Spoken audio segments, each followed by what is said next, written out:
It was snowing, it was cold, it was frigid, it was any other adjective you can think of, but the Seattle Mariners dominate their way to a 7-0 win over the Colorado Rockies tonight. The Mariners are back to 500 at 10-10, and I'm going to break it all down for you guys. What is up? What is going on, everybody?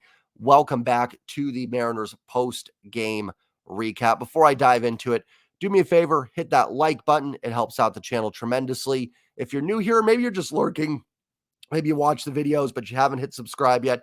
If you can, it does help out the channel a lot to hit subscribe. So thank you guys. I'm now on the road to 4,000 subs. Appreciate all your support. And if you're going to a Mariners game or any baseball game, concert, event, download the SeatGeek app or go to the website. Use promo code JSTrident for $20 off your next purchase. Talked about it in my preview of this series, and the series isn't over. 2 games tomorrow, and be cool tomorrow. I'll have a post-game recap because it's a split doubleheader. I won't do one video. I'll actually do 2 different videos tomorrow with a post-game recap for each, because we should kind of view them as individual games. I don't want to lump them together and mix things up. So I'll have 2 post-game recaps up tomorrow. But I talked about in my preview, this is not a good baseball team, referring to the Colorado Rockies. And the Mariners did tonight exactly what you should do to bad teams. This win should not be diminished because Colorado isn't good. Just as we should not dismiss if the Seahawks beat the Panthers 45-0. Good teams dominate bad teams. Still 2 games in the series. Who knows what's going to happen tomorrow. But as far as tonight goes, that's what good teams do. They go in there, they 16 hits, 6 walks. The offense was fantastic. Luis Castillo, 7 dominant shutout innings. That's what you do. These numbers are not diminished because the Rockies aren't good. That's not how it works. Listen, if that's the case, then every team in baseball should have all their numbers removed from bad opponents. It's not how you do it. In fact, that the old adage is you break even with the good teams and you beat up on the bad ones. You can go 500 against teams 500 or better and beat up on the teams below 500. You're probably going to be a playoff team. Most teams are going to have better records against bad teams. Good teams are tougher to beat. That's just how it works. So there's nothing wrong with the Mariners beating up a little bit on the Colorado Rockies. It shouldn't be something we just go, it's the Rockies. Who cares? It is not a good baseball team. They're not necessarily a great litmus test for where the Mariners are. But the Mariners went in there and they absolutely dominated this game. And it's a game that I was going to say beforehand, it's going to be tough to judge with the cold weather. You just never know. Your hands are freezing. You're hitting the ball on the inside. Your hands are, you remember, you win Little League and stuff. You play in those cold games. It was miserable. The pitching can sometimes, maybe hard to get in a groove. I don't know. I've never pitched, but you guys can maybe, if you have, break that down a little bit. But not easy games to play in. Super cold. You even had some snow during the game. I thought for sure after 5 innings they were going to call the game. It was already 7-0.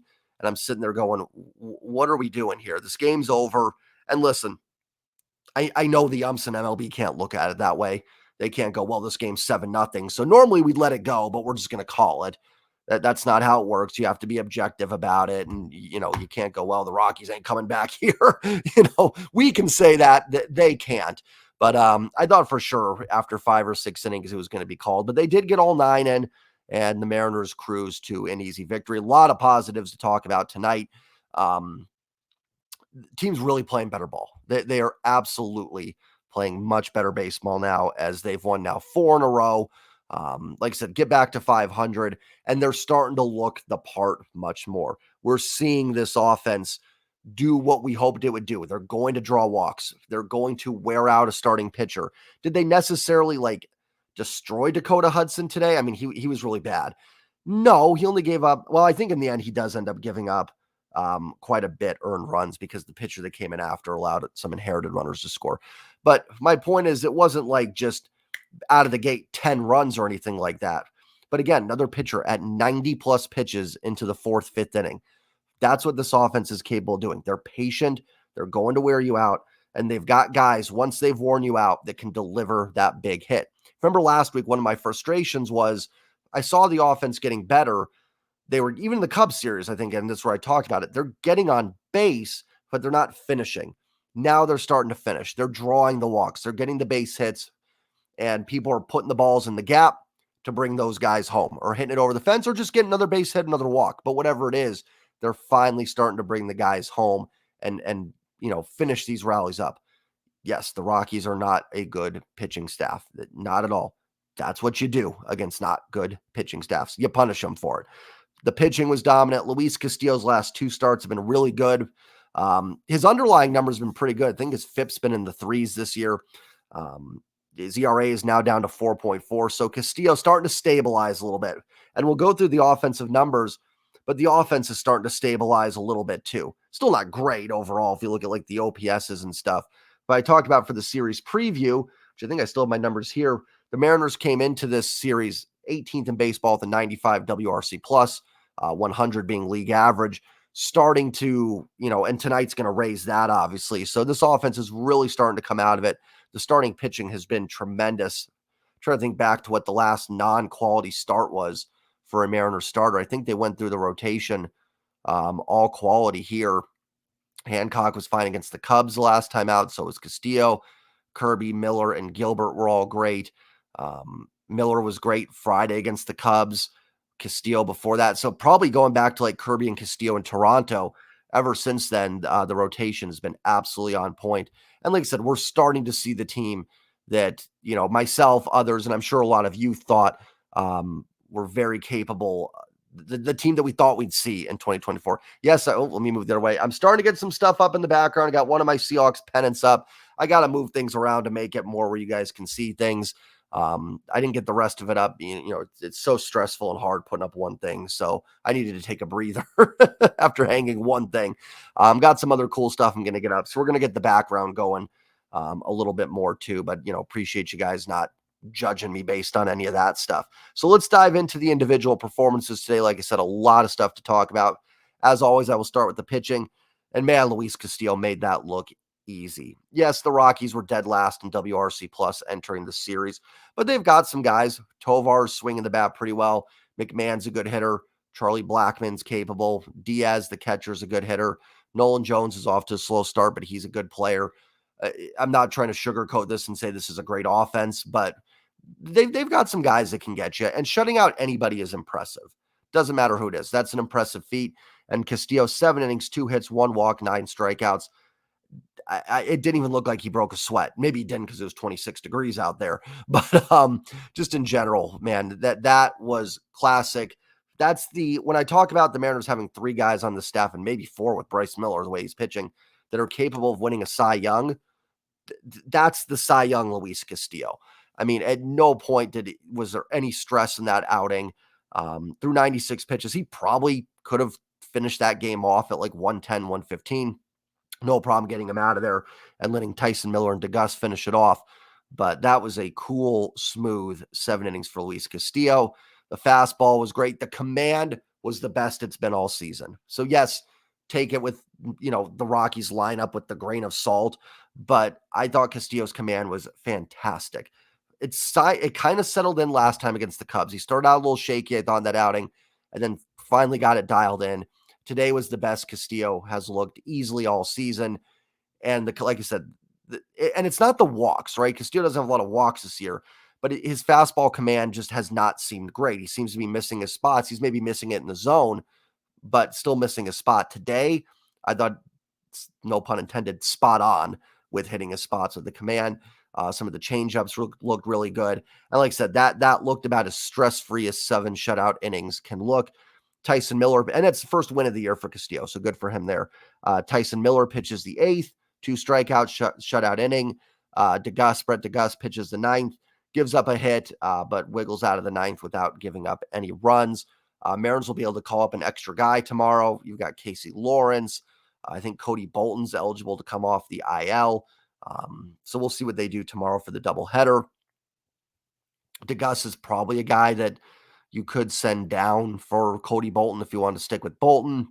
I think DeGus has been fine, but he's clearly kind of your last guy in the bullpen and more organizational depth than a super reliable arm so far. But again, man, with all these guys in the Mariners bullpen, like look at Tyson Miller, just a casual 2 strikeout shutout inning.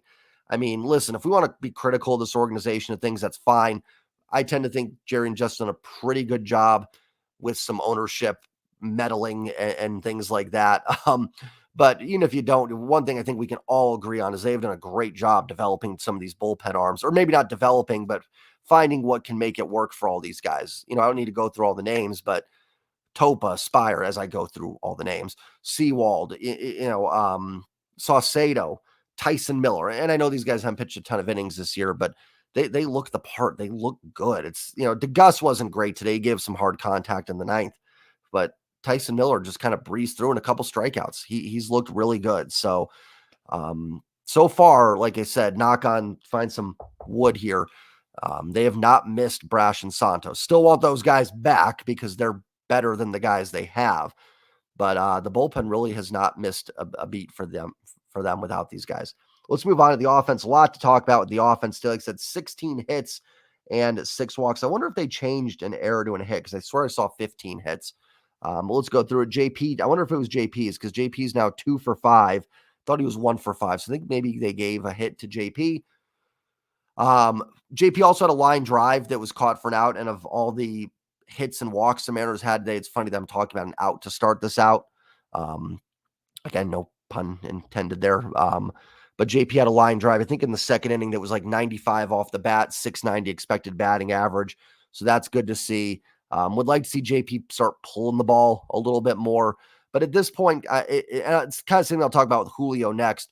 Like such a sluggish start for JP that I'm fine with anyway. It gets a couple hits to drop in. That's a positive. Listen, the patience is still there for JP Crawford. He seems to be 3-0 every at bat. Then it just never fails that pitchers get right back 3-2 on him no matter what. But the plate discipline's there. Just want to see a little bit more pull power here from JP.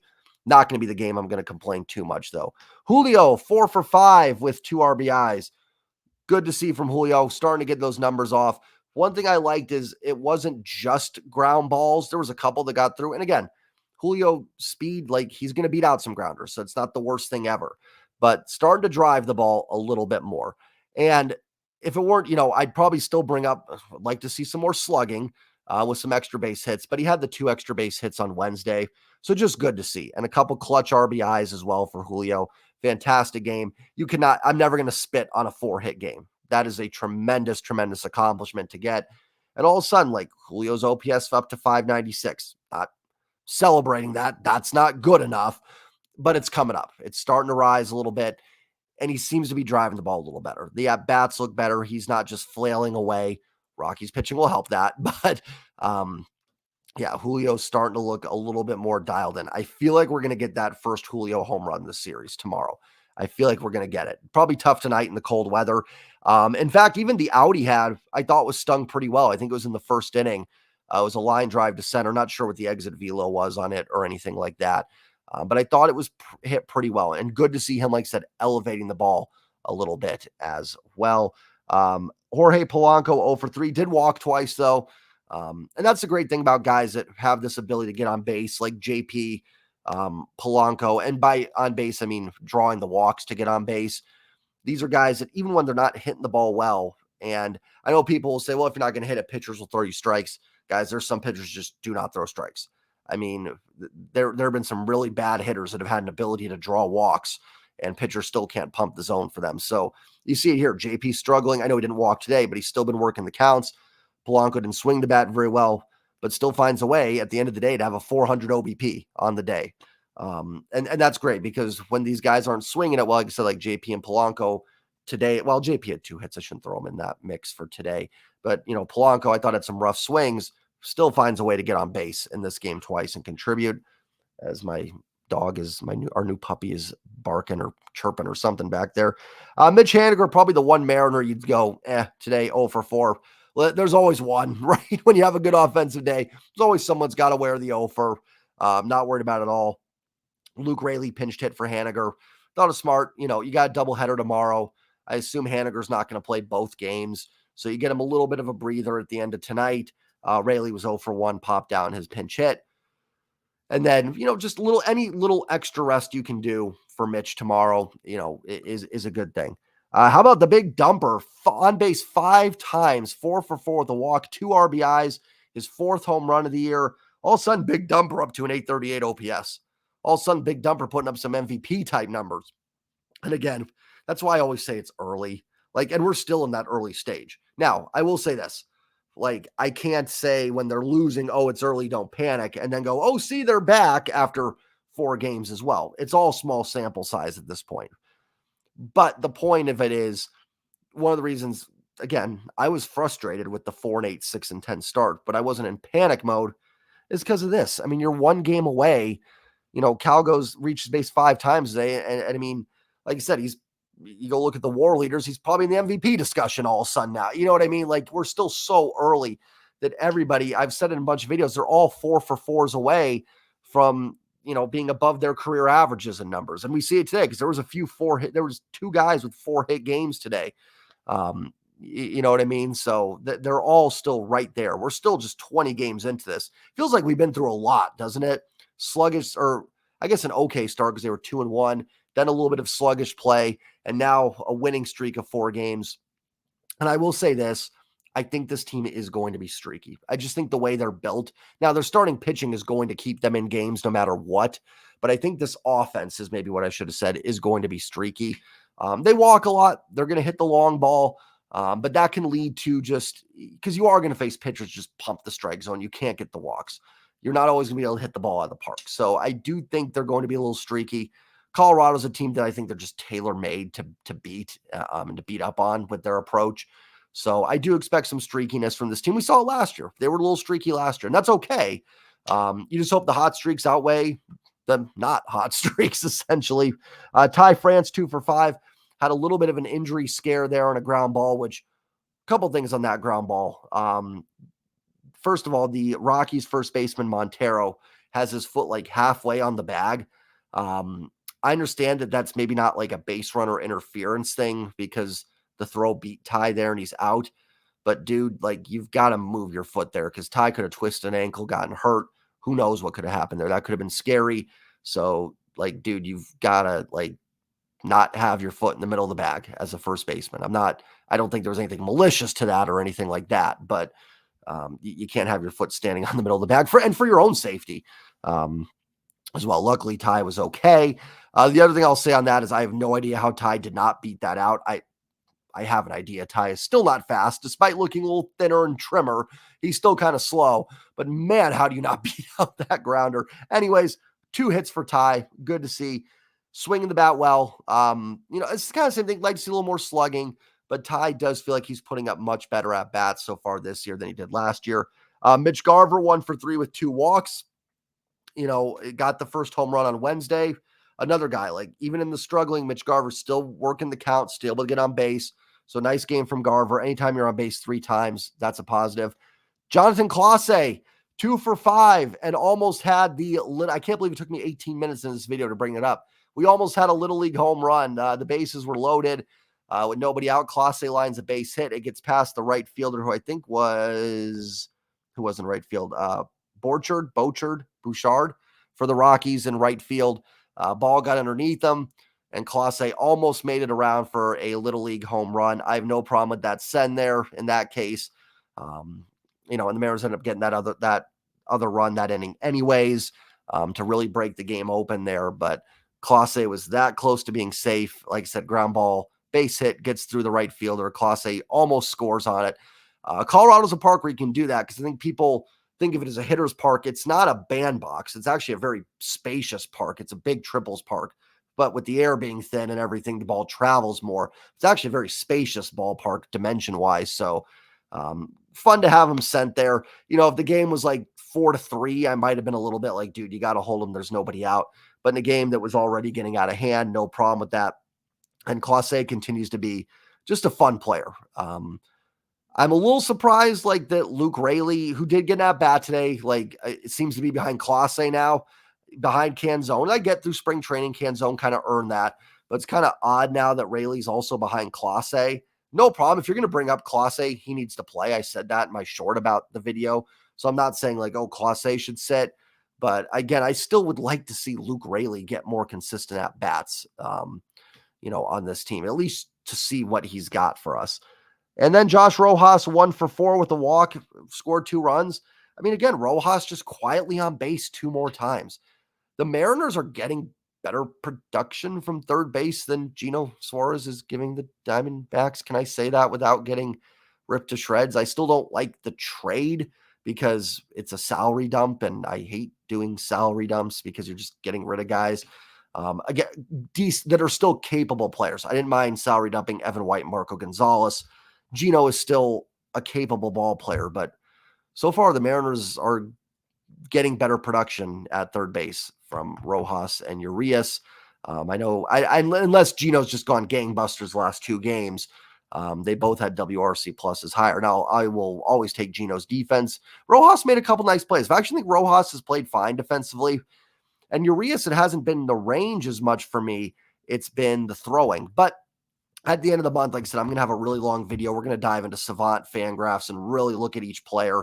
I always give things a month. I'm not going to dive into it now just because we're still, again, small sample sizes. But at the end of the month, I'll have that video up. Mariners win at 7-0, dominate the Rockies, back to 500. Now it's go time. Now you got a chance to get over 500 tomorrow. Someone once told me the toughest thing in baseball is to sweep a doubleheader. That seems not true because I feel like no hitters in perfect games. Or what about hitting 13 home runs in a game? Would that be tougher than sweeping a doubleheader? Maybe realistic things, but I would still think a no-hitter or perfect game would be harder. But there's also less doubleheaders than attempts to pitch. You know what I mean? So I don't know, but I will say, like, I don't think it's the hardest thing, but it's got to be hard to do. You don't see a lot of doubleheader sweeps. Hopefully the Mariners can win game 1. And I never would say game 2 is gravy, but, you get that one in the back pocket and then go from there. And listen, hopefully they can sweep. Maybe they can sweep it and sweep this series, get to 12-10 over 500 and a battle for first place then as they go to Texas. So let's see if the Mariners can take care of business tomorrow. George Kirby will start game 1. He will be opposed by Cal Quantrill, and then Lambert is going for the Rockies. I was right about Freeland. He is going on the injured list, so he's not going to pitch in this series. He was listed as the probables when I did the series preview, and he'll go up against Emerson Hancock in game 2. That's going to be a tough one, I think. I still think the Mariners have the advantage. They've got the better team, but that one could be tough. Hancock in Colorado could be a little rough. So we'll see what happens. But the Mariners back to 500. Like I said, that's the first step. You get back there. Now it's time to get the ball rolling. And if you can hang around 500 for the first month, it's not the worst thing in the world either. Just you get a couple series wins and boom, you're 2, 3, 4 over 500 really quickly here. So great win, fun game. I've talked about, I said if each game against the Reds felt like the most complete game, one after the other, maybe minus the second game of the series. This was another one now that you would put up there as their most complete game of the season. So team's really starting to get on track. It feels good. It's fun to tune in right now. Doubleheader tomorrow. I will be back for the game 1 post-game recap right after that. And then later in the night, I will have game 2 up. Probably be better for me views-wise to just do it in one video, but I think it should be broken down to 2 videos because it's 2 different games, and it should be viewed separately. If the Mariners lose game 1 and then win game 2, I'm not going to rip them in game 2 for getting a split. I'm going to look at that game as its own entity. So I think doing that will help. Have a great night, everybody. Enjoy the win. I'm going to get out of here. Enjoy the rest of my Saturday night. You do the same. Like I said, remember to hit that like button, hit subscribe. Don't be afraid to use the promo code. Mariners getting back on track, starting to play like the team we know they're capable of. And let's go get that doubleheader sweep tomorrow. That's the hardest thing to do in baseball. Have a great night, everybody. Go Mariners. Peace.